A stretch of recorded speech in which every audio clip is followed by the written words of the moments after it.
welcome back to GK Coder. In this video we are going to talk about how to create a proper structured navbar using react.js. So without talking too much, let's get into the video.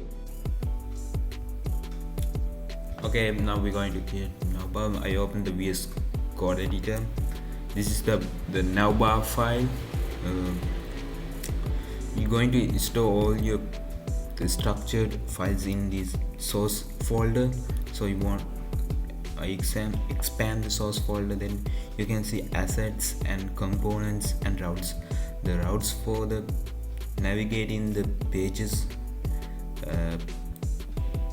that's why you use routes, and the components file is used for all the files we're going to create and build and make it better.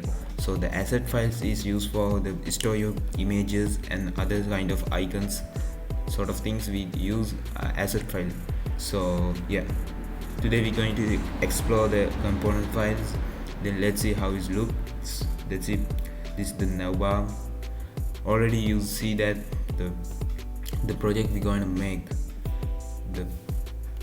there are a lot of things you see that that's not complex, but if you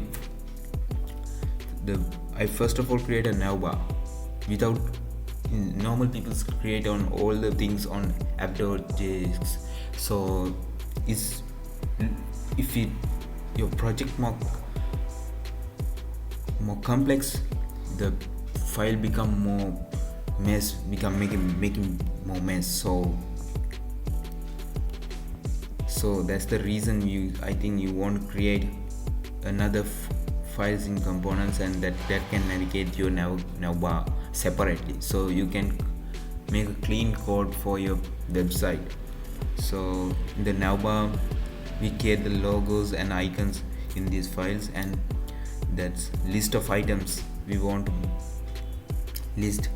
There's menu items, that's all are listed on here.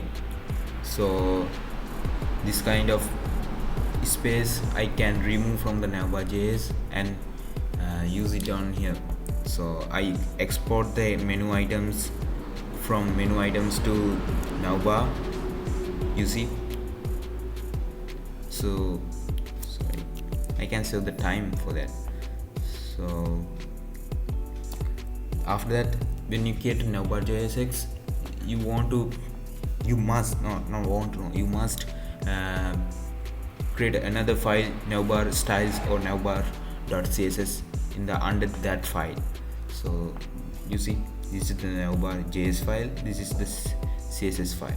So I'm going to import the css files into here,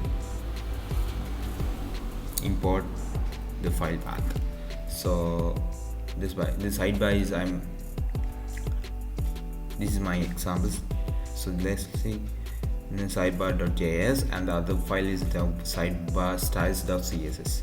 So yeah, that's the way of creating very productive and well mannered clean code when we creating React sites. This is the end of the video.